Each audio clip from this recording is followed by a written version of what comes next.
Bonjour à toutes et à tous. L'utilisation des écrans par les enfants dès le plus jeune âge est devenue une réalité incontournable. Cette exposition peut avoir des conséquences importantes sur leur santé physique et mentale, ainsi que des conséquences négatives sur leur développement.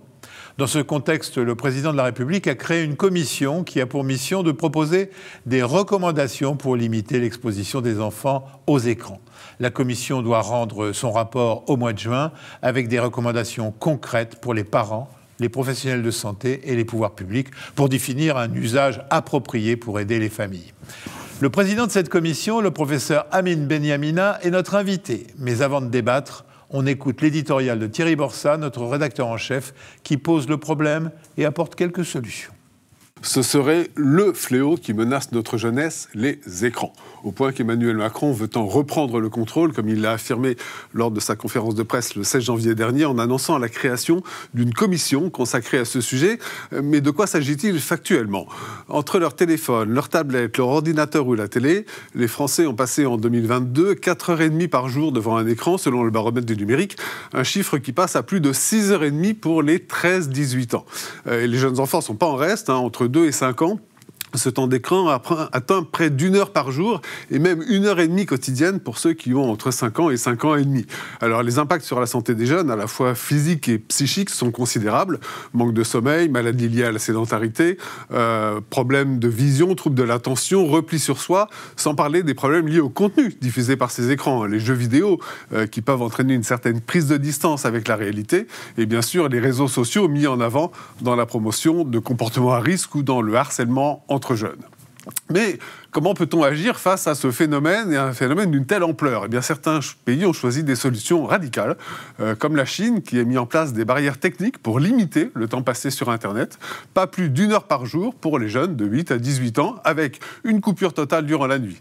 Des règles quasi militaires dont il est difficile d'imaginer la transposition chez nous. À charge donc pour le groupe d'experts à qui le dossier a été confié d'avoir de l'imagination et de savoir sensibiliser les familles, parce que c'est bien d'elles que les meilleures solutions peuvent émerger, avec parfois simplement d'ailleurs un peu de bon sens, comme celui qui a prévalu pour la méthode dite de 4 pas, inspirée par l'Académie américaine de pédiatrie. Pas d'écran dans la chambre, même pour les ados, pas d'écran le matin avant l'école, pas d'écran pendant les repas, et pas d'écran dans l'heure qui précède le coucher. Merci Thierry Borsat. Bonjour, professeur Amine Benyamin. Bonjour Jean-François. Alors, chinois ou américain, ça vous tente ? Français. Français, c'est vrai. Alors, on a vu, bien exposé. Là, oui, très bien, parfaitement. Voilà. À mes côtés, notre co-animateur, le professeur Bergman, bonjour. Bonjour. Vous n'avez pas eu de formation sur ce problème, du côté des médecins, comme tout le monde d'ailleurs. Aucune. Hein ? Alors, vous posez votre première question. Écoute, première question, on va dire du mal des écrans, sinon ça ne serait pas drôle.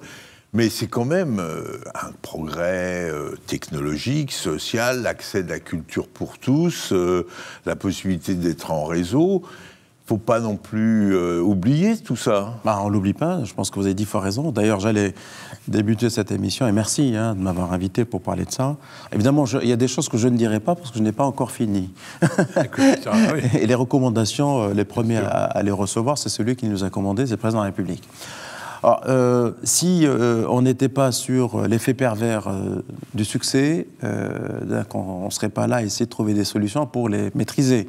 Et donc, il y a un effet pervers, c'est qu'il y a un effet positif à côté. Et c'est quoi l'effet positif ? C'est la facilitation avec laquelle notre vie est devenue grâce aux écrans, grâce au virtuel, grâce au numérique.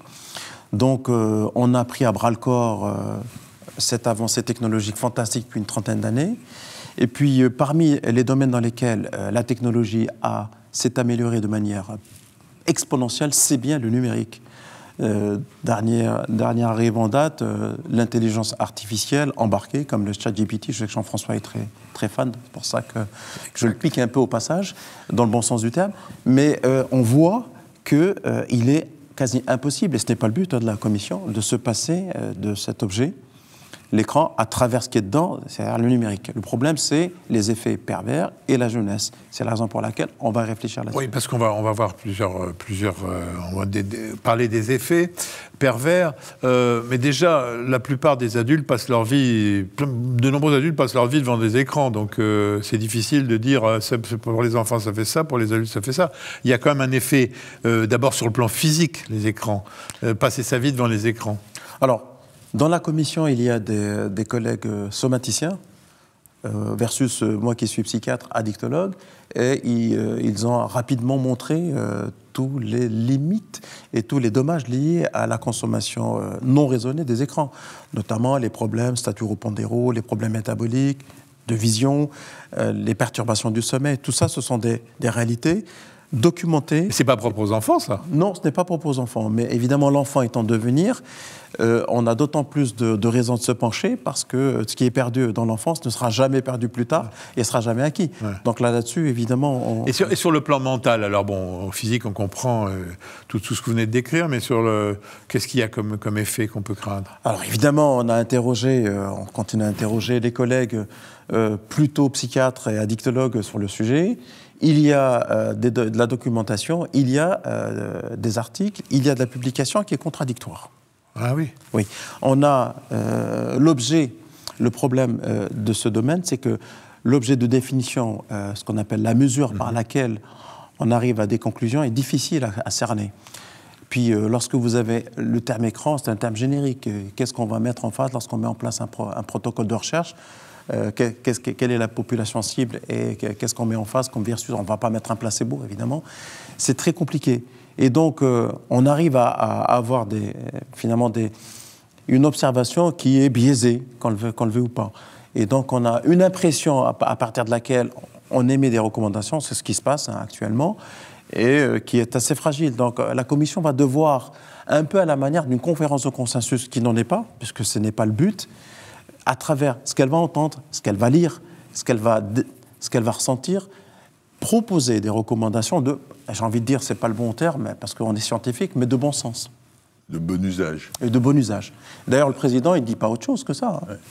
On pense bien sûr au bon usage chez les enfants, chez les adultes, sains, entre guillemets, c'est-à-dire qu'ils vont recevoir cet outil de communication. Qu'est-ce qu'il en est de l'usage chez les enfants ou les personnes qui ont déjà une pathologie psychiatrique sous-jacente? C'est plus facile.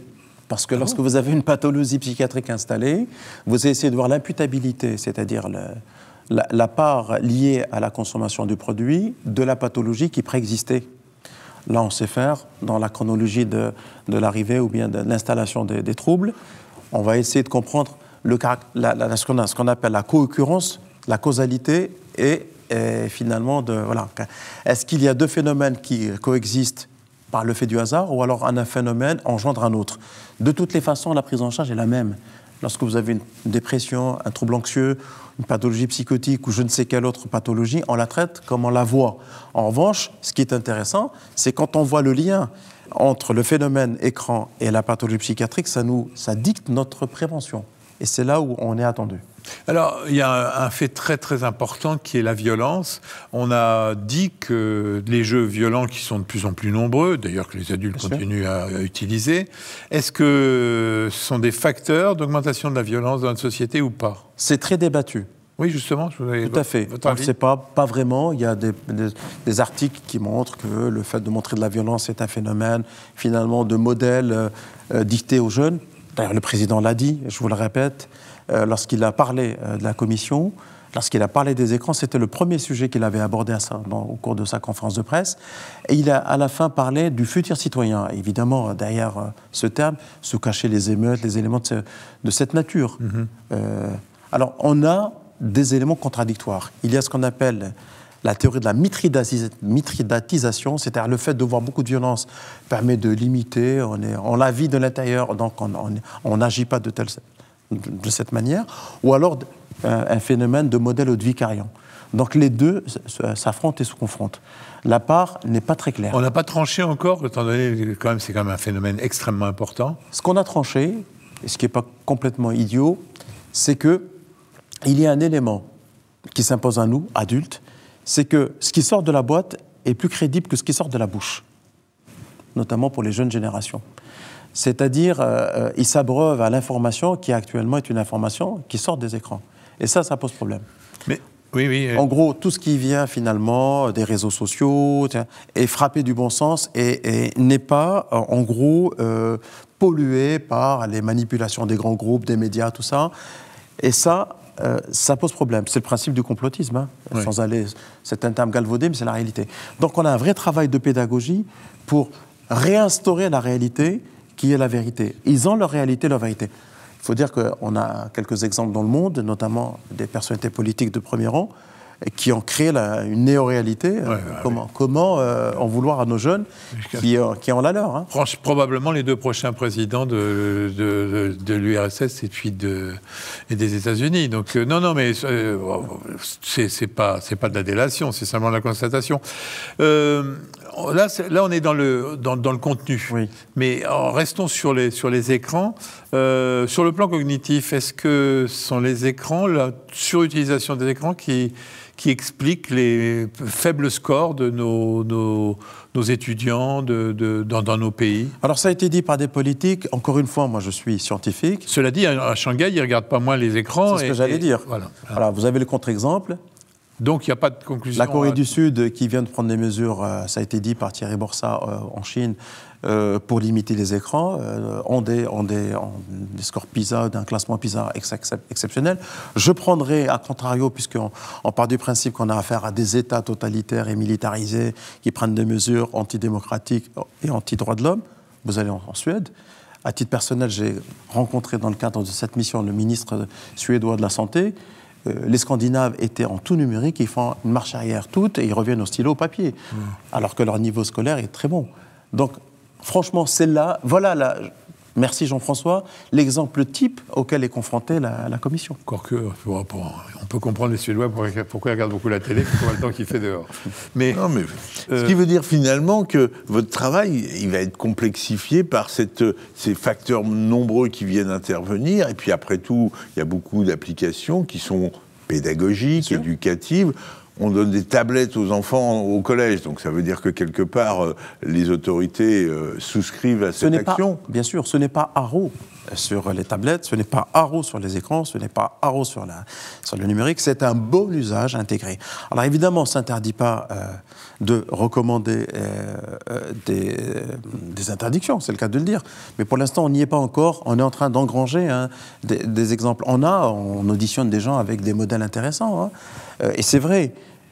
Ce qui est important pour nous, dans la mesure où c'est une commission qui doit travailler vite, et disons bien forcément, qui doit donner des recommandations et qui ont pour mission d'être impactante. C'est un terme à la mode, mais je suis désolé, c'est celui qui me vient. Impactante, c'est-à-dire que ces recommandations, le président, il en fera ce qu'il souhaite. À mon avis, je pense qu'il veut vraiment faire quelque chose, mais elles auront pour mission d'être pratiques pour les Français. Plus que pour les Français, pour les Européens. Parce qu'on est en train de réfléchir là, on a une dynamique, on a une logique hexagonale, mais le président l'a dit aussi, c'est un problème européen. Et si on veut que ça marche en France, il faut que ça marche aussi en Europe. On a, par exemple, on a des actes qui ont été votés en Europe et qui ne marchent pas parce qu'il n'y a pas une émulation. Mais il y a d'autres commissions comme la vôtre dans les pays européens À mon sens, non, parce que je pense que s'il y en avait une, je l'aurais su par le ministre suédois. Je pense que non, je ne crois pas. Mais l'avantage de notre commission, ce n'est pas une commission de médecins ou émanant d'un institut de recherche, non. C'est une commission dans laquelle on a des personnes qui sont à la fois dans le domaine de la science et de la santé, on est peu, on n'est que 2 médecins, le reste, c'est un mélange dans lequel il y a un peu de tout. On a beaucoup parlé d'impact individuel, on n'a pas parlé d'impact social et de dire que la télévision, enfin les réseaux, tout ça peuvent être l'occasion de diffuser à énormément de gens en même temps des messages. Oui. Donc l'impact positif, négatif, vous en pensez quoi ? Tout dépend de ce que vous mettez dedans. Oui. Si vous voulez toucher un maximum de personnes et faire passer un message de santé publique, c'est un média extraordinaire. Le Super Bowl, il y avait 1,5 milliard de spectateurs. Voilà. Si vous voulez passer un message, vous le faites passer. Faut pas... Imaginez-vous ce que c'est que cette capacité à toucher l'attention des gens. C'est formidable, hein. Alors, vous avez parlé de la commission que vous dirigez. Il y a des médecins, un épidémiologiste, des psychologues, des éducateurs, des techniciens. Il n'y a pas de sociologue. D'où ça vient cet oubli? Alors, ce n'est pas un oubli, c'est une organisation qui a été pensée et voulue par le président. Les sociologues sont auditionnés. Et ils sont nombreux à être auditionnés. Ah oui. Oui. Mais il n'y en avait pas dans la commission. Vous êtes payé fort cher pour participer à cette commission? Oui, ça me coûte cher en absence dans mon service. Voilà. Il n'y a pas d'émolument prévu pour cette commission? Non. On demande un travail aux gens, après penser. Question aux psychiatres.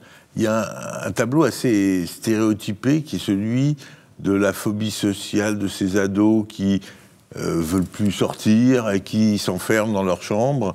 D'ailleurs, dans les règles qu'on proposait, c'est pas d'écran dans la chambre.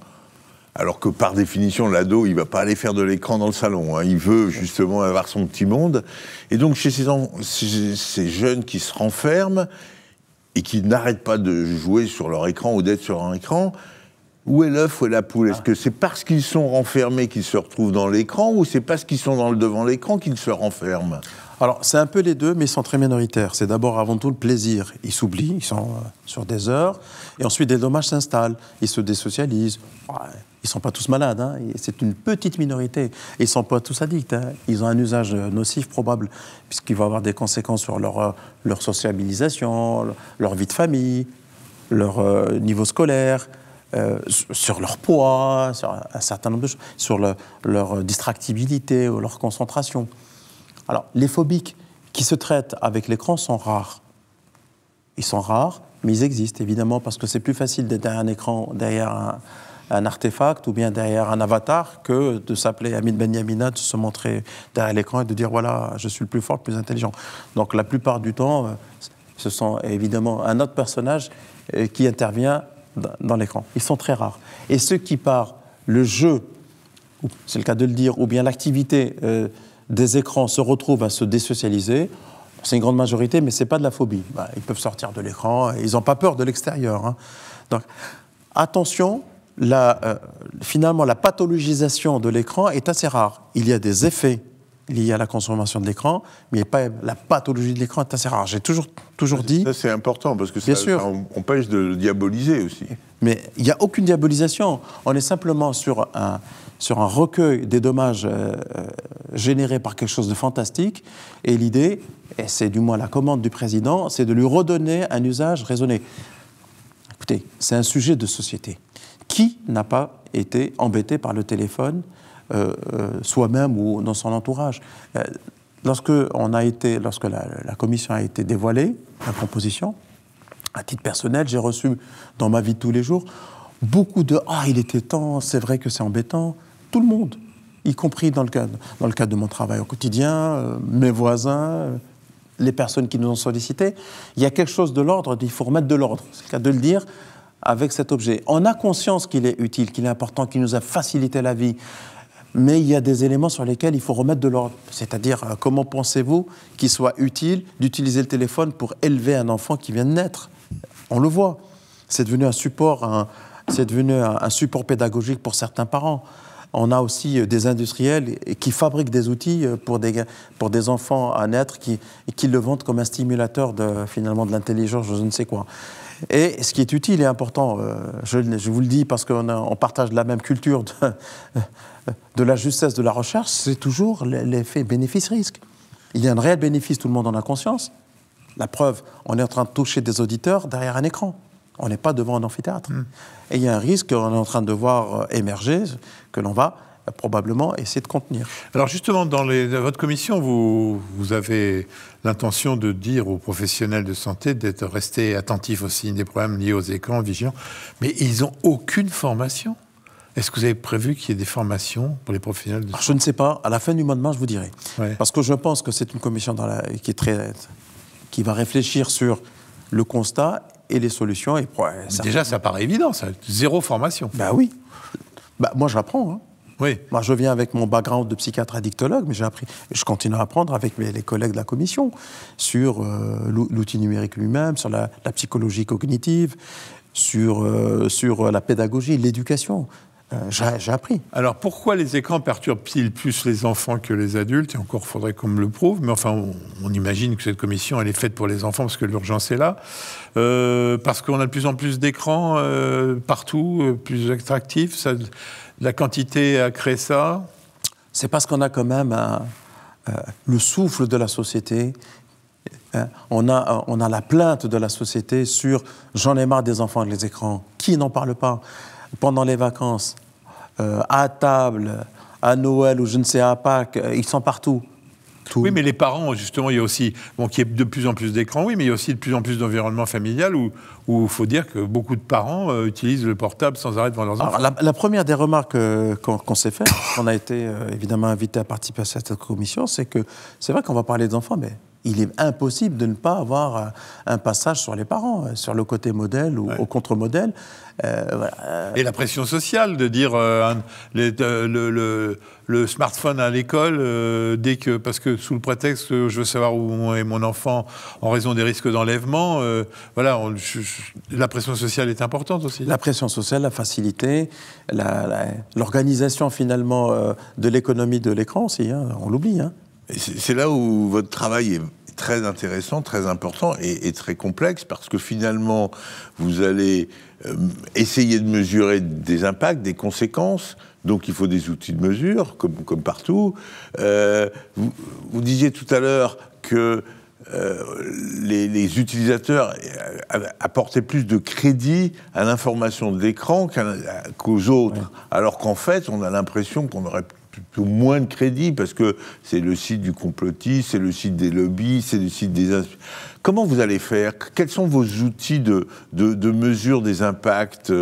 C'est pas facile, c'est de la socio-psychiatrico-ethnologie. Non, c'est pas facile. Il y a d'abord et avant tout des gens qu'on va auditionner qui sont spécialisés dans ce domaine, qui vont nous apprendre des choses et peut-être on pourra s'inspirer de ce qu'ils ont fait pour faire des recommandations. Il y a aussi un travail de constat, de recommandation, mais je suis convaincu à titre personnel, j'engage pas la commission sur mes convictions, que le travail commencera une fois qu'on aura remis les recommandations. Il faut infiltrer la société par des alertes. Il faut être suffisamment, ça a été dit par l'édito, inventif, intelligent, originaux pour pouvoir ne pas sortir un guide et à distribuer dans toutes les écoles. Ça, je ne vois pas l'intérêt, mais pourquoi pas, je ne sais pas. Je suis en train de réfléchir à voix haute.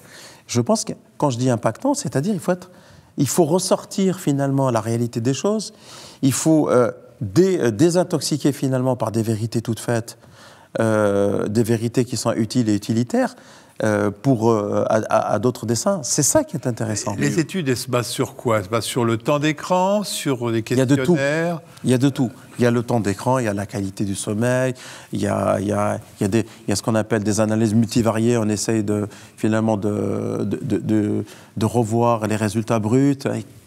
Tout est là, mais ça reste quand même un objet très difficile à étudier. Il y a des cohortes qui permettraient de faire des études longitudinales? Il y a des cohortes qui existent actuellement, absolument, par l'INSERM, que l'on regarde, et on essaie de voir, on arrive à des résultats qui sont le contraire de l'idée de départ. C'est ça, c'est ce qui est fascinant dans la recherche. Voilà. C'est tout ça le travail, c'est d'essayer de digérer un peu et de sortir les recommandations. C'est pas un bouquin de 1000 pages, c'est quelques pages et des éléments très précis que l'on va... Sur la méthode, vous faites il y a des expériences de laboratoire qui ont été faites sur... Oui, sur des souris, il n'y a pas... Ben oui, c'est ça le problème. On a parfois pris des décisions en expérimentant sur des souris. Qu'est-ce qu'on peut mesurer chez les enfants? On peut mesurer le sommeil, quand même. Le sommeil, on peut mesurer des choses tout simples. L'acuité visuelle. La lumière bleue est très mauvaise pour le sommeil. Ouais. On peut mesurer, par exemple, on a des enfants, il y a 40 ans, ils avaient une IMC à 21, maintenant elle est à 25. On a des enfants qui bougent moins. L'imputabilité est à vérifier. On a aussi l'inactivité versus qui est en lien avec l'utilisation. Tout ça est intéressant. Vous allez jusqu'à mesurer l'activité cérébrale avec un électroencéphalogramme chez des enfants qui regardent la télé ou des choses comme ça? Ce sont des recherches qui ont été existées, notamment de l'imagerie avec couplée à des tests psychologiques. En fait. Ouais. Complètement, ça existe. Il y a beaucoup de littérature. Ce qui ne facilite pas évidemment les Ça veut résultats. dire que vous avez les avis d'experts, vous avez les cohortes, vous avez probablement aussi des données de la littérature sur des séries de malades, Oui. des séries de sujets sains. Vous avez des méta-analyses Oui, de il y en a beaucoup, absolument, de ces tout à fait. travaux qui sont tous un petit peu hétérogènes. Ça fait quand même techniquement un travail difficile parce que C'est un travail il difficile, n'y a mais pas l'outil. complètement. Je suis d'accord avec vous. C'est un travail difficile, mais l'avantage, comme on n'a pas la prétention de faire une conférence de consensus qui prendrait 3 ans, on va écouter aussi les expériences des personnes qui travaillent dans le domaine, et à partir de là, notre travail, c'est le travail de filtre. Il sera certainement subjectif et de recommandations. Et les recommandations peuvent être aussi, franchement, Alors, c'est de lancer une grande étude ou des grandes études. On va y venir, parce qu'il faudrait quand même qu'on parle de choses un peu concrètes de recommandations, même si ça va être la fin du travail. On vous a confié cette mission, alors que vous êtes pour un hyper spécialiste des écrans chez les enfants, vous. Oui, mais je pense que ce qui a été... je ne sais pas qui a pensé à moi, mais tant mieux. Je suis addictologue, certes. J'ai un hôpital de jour. 15-23 ans, je reçois beaucoup de jeunes consommateurs qui ont, pour la plupart d'entre eux aussi, une addiction à l'écran. Et puis, je pense que l'addictologie couplée à la psychiatrie permet aussi soit de consacrer ou bien de tordre le cou à la notion d'addiction. Je pense qu'il y a un peu de ça. Bon, je pense qu'il y a un peu de ça. Je vois rien d'autre. Vous soulignez que des recherches sont nécessaires. Vous êtes vecteur de recherche, vous, votre commission, ou votre rôle n'est pas là? Il y a des chercheurs dans la commission. Oui, non, mais c'est-à-dire que vous n'allez pas définir un plan de recherche par la suite. Ah non, ce qu'on peut faire, c'est peut-être, je le répète, c'est pas une recommandation, je parle en mon nom, et celui qui s'exprime, c'est pas le président de la commission, c'est le chercheur et addictologue. Je pense qu'on peut suggérer au président des pistes pour pouvoir lancer une étude ou bien des recherches. Et je le répète, pour ma part, je pense que ce qui est intéressant, c'est d'initier quelque chose au niveau de l'espace européen. Est-ce que vous allez alerter les parents sur des signes à chercher? Est-ce que dans votre commission, on va dire, voilà, vous êtes professionnel, voilà ce qu'il faut chercher chez vos patients, vous êtes parents, voilà les signes d'alerte. Ça va être un de vos rôles aussi? Je pense que ce qui est utile, c'est de donner des recommandations pratiques applicables aux parents, parce que c'est un sujet de conflit et de tension à l'intérieur des familles. C'est facile de retirer un écran à un bébé dans une poussette de 2 ans. Je vous invite à essayer de le faire à partir de 12-13 ans. Bon courage. Ce qui va être difficile, c'est qu'il y aura des recommandations de bon sens. Enfin, par définition, elles sont de bon sens. Et puis derrière ça, il y a la nécessité d'avoir des recommandations assez individualisées. Parce que finalement, chaque condition de vie sociale, familiale est différente, et de pouvoir donner des espèces de clés pour que les parents, les éducateurs, les soignants puissent dire, tiens, chez ce type d'enfant ou ce type de situation, il faut plutôt faire telle ou telle recommandation. C'est difficile, ça. Alors c'est difficile, mais il faut le faire. Il faut être inventif, c'est le cas de le dire. D'autant qu'il y a un aspect qui apparaît, c'est que les CSP+, CSP-, c'est-à-dire les niveaux socio-économiques, ont un impact sur la consommation des écrans et sur les alertes et les préventions. Alors là, là on voit bien, petit à petit se dégage quand même, plus on a un niveau socio-économique élevé sur le plan professionnel et sur le plan de la société, et plus on intègre, et ça c'est une règle, plus on intègre plus facilement les mesures de recommandation de prévention, et moins on a recours, par exemple, à une éducation par un écran. Et moins, évidemment, on est élevé sur le rang de la société, et puis on a recours à des objets qui coûtent moins cher que d'avoir une nounou, et on est plus Donc, présent. Donc, est-ce que vos recommandations, qui vont être écoutées par ceux qui les appliquent déjà, et vont avoir du mal à pénétrer ceux qui en auraient vraiment besoin? C'est la raison pour laquelle il faut qu'on soit inventif. Je prends un exemple. On s'est rendu compte que le tabac a reculé partout, sauf, par exemple, sauf au niveau socio-économique bas. Les personnes n'écoutent pas les messages. Les messages n'arrivent pas, et ce sont chez lesquels la prévalence de la consommation du tabac est la plus importante. Un des enseignements, c'est de pouvoir adapter l'outil de prévention et le discours de prévention.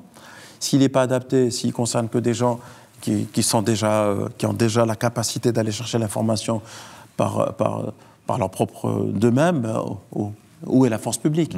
C'est là où j'ai parlé de recommandations impactantes. Impactant, ça ne veut pas dire extraordinairement Non, impactantes, c'est-à-dire elles doivent être intelligentes, inventives et performantes. C'est-à-dire toucher la cible. Alors, est-ce que vous avez l'impression que les médecins sont interrogés par leurs patients sur les problèmes liés aux écrans? Non. Non, les parents ne posent pas la question. Non. Et vous savez, souvent, lorsqu'on reçoit, dans mon service, on reçoit beaucoup, évidemment, d'addictions, l'utilisation de l'écran vient à la fin. Parfois, on oublie de leur poser la question, alors qu'il y a des règles. Alors, certains vous disent, c'est cocasse, mais c'est la réalité. C'est peut-être une des questions que vous allez me poser, Jean-François. Oui, j'ai une addiction à ça, à ça, à ça, et puis à la fin, ils disent... Et en même temps, je consulte beaucoup les écrans parce que je regarde beaucoup de porno. Ouais. C'est la réalité. Oui, bien sûr. Ah oui. Alors là, c'est pas le produit lui-même, c'est le contenu. Mais est-ce que les médecins vont avoir un rôle proactif ou les encourager à évoquer le sujet déjà en consultation, peut-être même lorsqu'ils vont en visite, et le médecin est une des rares personnes qui peut pénétrer au domicile des gens. Vous avez la réponse sur votre question. Évidemment que oui. Les médecins de famille, les médecins de ils proximité. Le font pas, hein. Non, ils le font pas. Bien sûr, ils le font pas toujours pour le tabac et l'alcool, encore moins pour l'écran. Ouais. Encore faut-il identifier, évidemment. C'est là où il y a une action éducative. Bien sûr. Les conséquences, par exemple, physiques, vous parliez d'obésité, demain, et je pense que devant un enfant obèse, ça fera partie des questions comme les questions, est-ce que tu fais du vélo ou est-ce que comment tu manges chips? Ouais. Et voilà, c'est extrêmement important. C'est tout ça qui est probablement une des ambitions. Alors, on va rentrer, on a vu tout ce qu'on peut dire sur l'utilisation des écrans, mais on n'est pas trop parlé du contenu. Oui. Parce que quand même, il y a des choses extrêmement différentes. Par exemple, alors, un des soucis, et le président en a parlé, c'est la pornographie. Comment vous allez faire ? Il y a déjà des textes qui vont bientôt rentrer en application pour protéger les mineurs sur la pornographie. Alors, le contenu pornographique, c'est aussi un problème technique et un problème économique. Ce sont les éditeurs numériques de la pornographie et qui, clairement, doivent aussi mettre de l'ordre à l'intérieur. C'est pour ça que l'Europe est importante. Parce mais ça, ils n'ont pas envie de le faire. C'est un peu pieux. Si jamais il y a des textes qui les contraignent, ils le feront. Les contraintes, donc comment c'est-à-dire qu'il va falloir... Il y aura probablement des solutions techniques. Et il y a des textes européens, parce que vous savez que la plupart des contenus pornographiques, les vidéos sont tournées ailleurs qu'en France, la plupart. Hein. Ouais. Il y a un peu d'amateur qui fait des choses dans son coin. Hein. Ça prend quand même beaucoup d'espace, mais ce sont des éléments de cette nature sur lesquels aussi il faudra réfléchir. Mais ces outils techniques de contrôle, ils existent déjà. On peut très bien imaginer que dans son téléphone, dans sa tablette, dans son ordinateur, il y ait une autorisation parentale ou un temps maximum par jour ou par tranche. En fait, c'est pas appliqué, alors que techniquement, c'est possible. C'est pas appliqué parce que peut-être il n'y a pas de sanction, peut-être, je sais pas, on discute. Hein. Et c'est pas appliqué parce que c'est difficile à appliquer, parce que les hébergeurs, les plateformes qui hébergent offrent des solutions qu'il faut aller chercher dans une arborescence un peu compliquée. On est d'accord, opaque et complexe. C'est tout ça sur lesquels on peut intervenir, vous voyez ? C'est tout ça, rendre facile, intelligible, quand on veut, on peut le faire. Alors en médecine, on dit que plus on agit tôt, plus on est efficace. Est-ce qu'il ne faut pas se dire qu'il y a des générations sacrifiées, puis qu'on va commencer sur les petits ? Je suis moins pessimiste que vous, Jean-François. Je pense que les jeunes sont intelligents. Hein. Alors c'est vrai, ils sont intelligents, ils comprennent. Ils ne sont pas sacrifiés, simplement, on va essayer de... Oui, peut-être qu'on sera meilleur une fois qu'on a mis en place les mesures. Oui, complètement. Mais bon, c'est pas une jeunesse perdue, Mais il y a de la responsabilité des pouvoirs publics. Je pense que ça fait partie des sujets dans lesquels le fait de mettre en avant, on a entendu, la liberté, quand je me mêle, ils rentrent dans la maison, on fait ce qu'on veut de nos écrans, on se mêle de tout. Non, c'est de la responsabilité des pouvoirs publics d'émettre et non pas d'interdire. Qui va interdire à l'intérieur de la maison d'utiliser un écran ? Franchement. On va mettre un policier devant chaque maison, pas comme ça. Il y aura probablement des recommandations. Le facteur principal, c'est bien On est bien d'accord, mais dans les espaces publics, à l'école, les enseignants vont devoir être vigilants, les directeurs des établissements. La pornographie, c'est pas à l'école. La pornographie, je suis, pour ma part, je le dis, je répète, je n'engage pas la commission, que les choses soient claires. C'est probablement la conjonction de solutions techniques, de grosses amendes. Il y a un peu de ça, peut-être. Toucher au portefeuille. Oui. Voilà, toucher le portefeuille. Et puis, un consensus européen. Mais par exemple, l'obligation d'être majeur, tout le monde peut cliquer sur « je suis majeur ». Oui, alors mais que si vous demandez pour pouvoir déclencher votre film pornographique un certain nombre de, je sais pas moi, de documents, ça sera quand même plus compliqué. Ça sera déjà des barrières que l'on mettra. Mais pourquoi on ne le fait pas, alors que c'est déjà dans la loi? Ah, qui sait, peut-être que la Commission va proposer des choses dans ce sens. Un bon terrain. Il faut être répressif ou permissif, coercitif ou Il faut être éducatif. efficace, franchement. Il faut, je répète, évidemment, comme tout le monde, je l'ai vu à la télé, le président il a dit s'il faut interdire, on interdit, s'il faut encadrer, on encadre. C'est le résultat qui compte et il faut avoir le sens des réalités. Il y a des interdictions qu'il est incapable de faire appliquer et puis des recommandations efficaces. On revient toujours à ce problème de l'éducation, de la capacité de la structure. La structure, c'est les parents, c'est les enseignants, à générer un esprit critique. Ouais. Finalement, ça, c'est important. Vous parliez de l'information qui est plus crue. Oui. Si on a un bon esprit critique, on va se dire d'où vient la source, est-ce que c'est bien, est-ce que c'est fiable? Comment votre commission travaille sur cette notion d'esprit critique? C'est un sujet extrêmement important et je peux vous assurer que ce n'est pas le fait que des jeunes et des enfants. Combien d'adultes avalent des informations bien construites, bien marketées, sans critique? C'est tous les jours qu'on reçoit des réels, c'est le cas de le dire, qui sont des contre-vérités, des fake news, tous les jours. Alors qu'on est un adulte, il n'a pas un esprit critique, il a un esprit mature et normalement il doit peut-être émettre quelques critiques. Ce n'est pas le cas. Alors imaginez des enfants nés avec ça. On est entre adultes, on a connu une période sans numérique. On parle d'une génération qui est née avec ça entre les mains. Donc il n'y a pas de recul. C'est tout ça le gros enjeu. Mais pourquoi faire une commission pour les enfants alors que vous êtes en train de raconter des problèmes qui concernent absolument tout le monde? Parce qu'il fallait bien cibler. Oui. Puis évidemment, une fois qu'on aura fait le tour de la question, on va dire que c'est aussi le problème des adultes. Hein. Mais les adultes, on est des prescripteurs indirects des tendances. Hein. Est-ce que vous voyez beaucoup sur les écrans de télévision des émissions, des campagnes pour dire attention, les écrans sont dangereux? Non, mais c'est surprenant quand même. Non, c'est pas surprenant. Vous voyez beaucoup des écrans qui se mettent des écrans, non? À part nous aujourd'hui. Oui, mais le problème est qu'il va falloir raconter aux gens la vérité. Il n'y a pas que les enfants qui sont dans ce problème-là. Alors, c'est quand même les adultes qui sont les... Est-ce que vous avez donné, par exemple, dans votre commission, une règle sur, pour les enfants de moins de tel âge, pas de vidéo? Ah, ça existe déjà. Le 3-6-9, ça existe, le papa, on le sait bien. Non, notre idée, c'est de sortir... Non, répétez-le. Oui, bien. Les règles de 3-6-9, elles existent. Voilà, elles existent. C'est-à-dire? Pas avant 3 ans, un écran, pas avant 6 ans, je crois qu'il ne faut pas... Pas avant 9 ans, le téléphone. Le téléphone, des choses comme ça, des choses de cette nature. Enfin, tous les grands-parents font des appels vidéo sur WhatsApp avec les petits-enfants et tout ça. Les écrans, déjà, fonctionnent... Oui, mais ce qui est la cible, et vous le savez comme moi... Ce n'est pas de passer un coup de fil à papy-mamie parce qu'on est au ski ou on part en colo, ça c'est pas un problème, au contraire. Ou alors récupérer ses devoirs sur le WhatsApp partagé de la classe.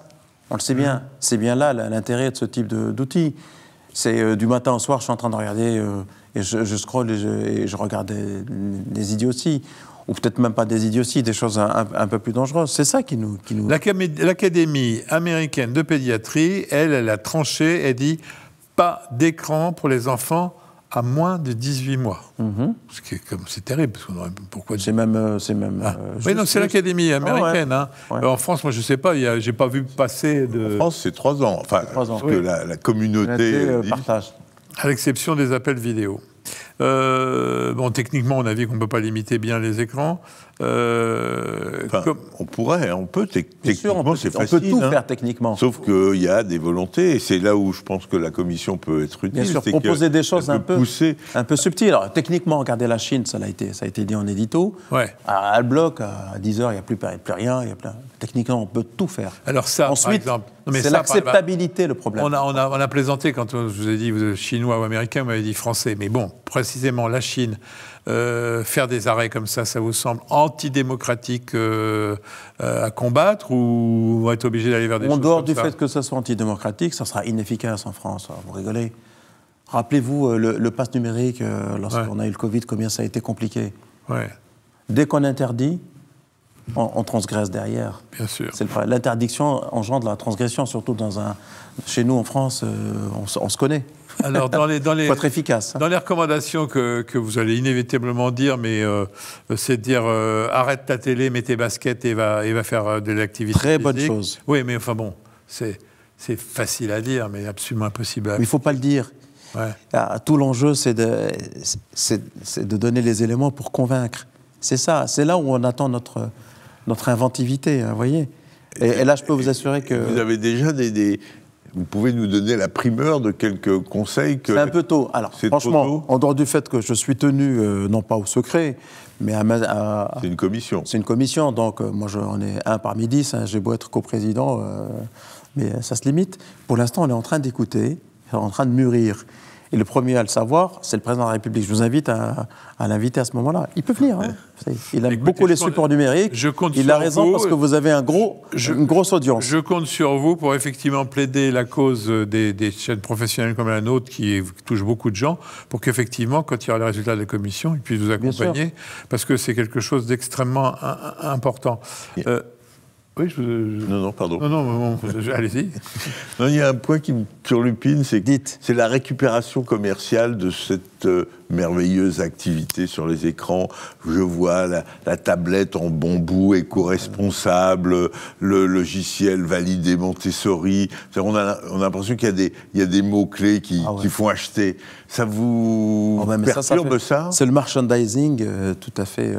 Vous savez, par contre, ce qu'il faut retirer de ça, c'est que lorsque vous avez affaire à un merchandising, comme on dit, de cette nature, cela veut dire qu'on essaye de limiter la nocivité d'un produit.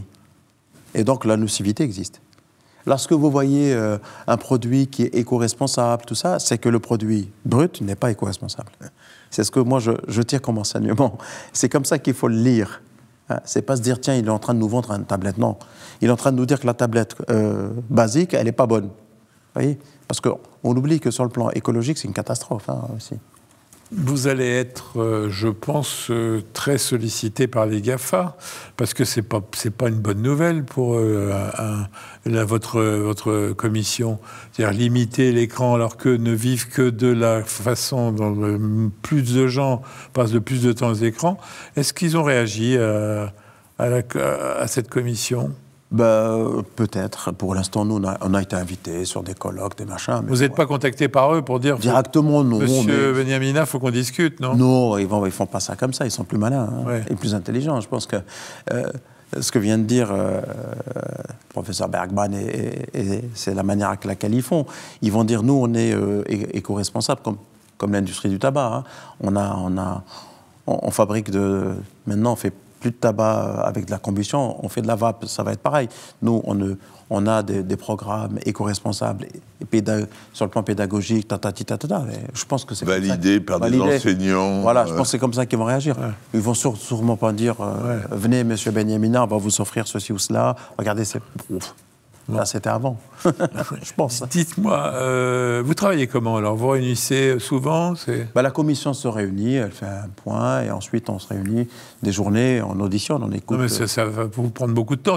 Là, ça va prendre beaucoup de temps jusqu'à fin mars, oui. En effet. Fin mars, vous commencez à rédiger le rapport Alors, normalement, on doit envoyer.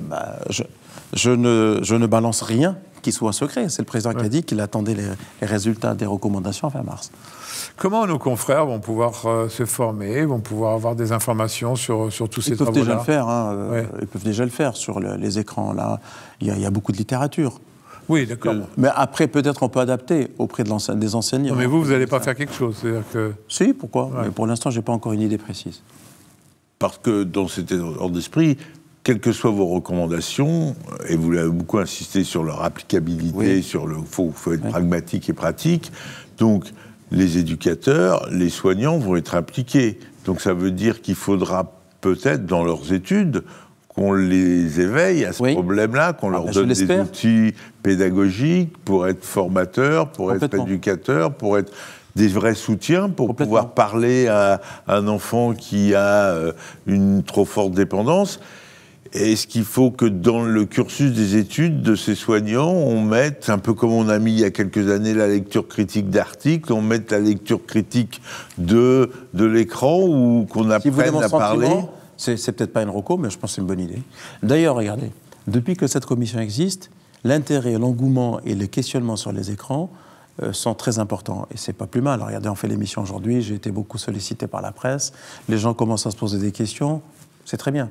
Pourquoi ? Parce que c'est un projet porté par le président de la République. Oui, alors justement, des projets portés par le président de la République qui ne sont pas consensuels, il y en a un paquet. Là, par exemple, il y a un consensus politique autour de ce sujet-là ? Pour l'instant, je n'ai pas vu un parti politique dire haro sur la commission. Hein, je vois pas. Oui, non, mais c'est pour une fois une commission où c'est quand même plutôt bien pour vous. Vous avez plus de compliments à prendre que de coups.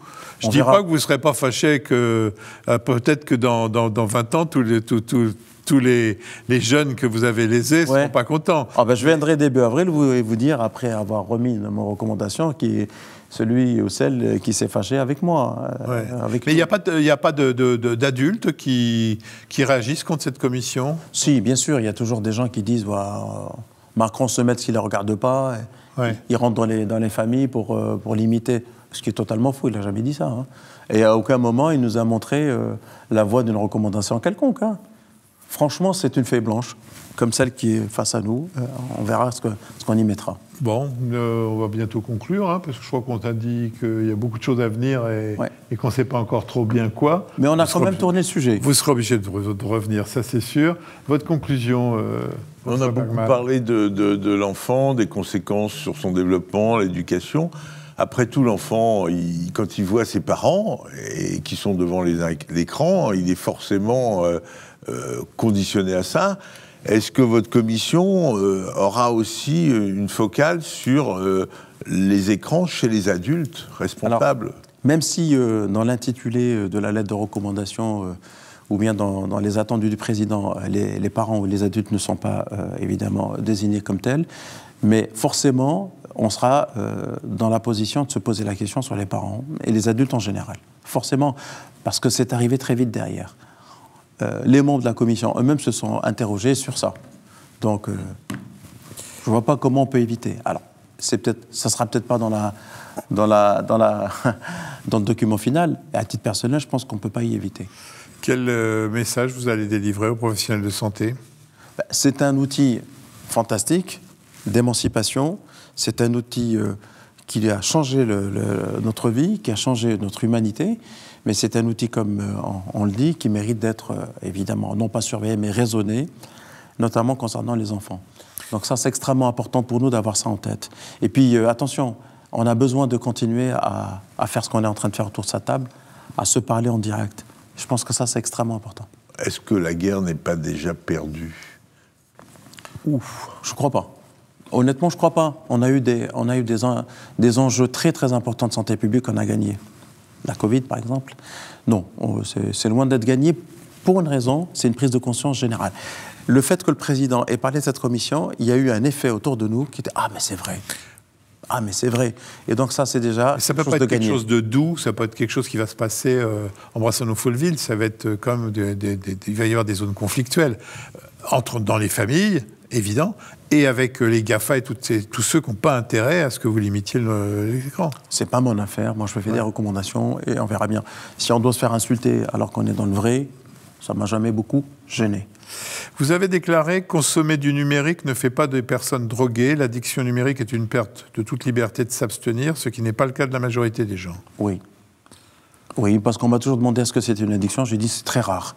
En revanche, on a de la nocivité générée par cette activité. C'est paradoxal de mettre un addictologue à tête de cette commission, c'était qu'il fallait quelqu'un de bon sens, alors, ce que vous êtes en train de me dire. Oui, c'est encore mieux, c'est peut-être pour ça qu'on m'a demandé d'y être.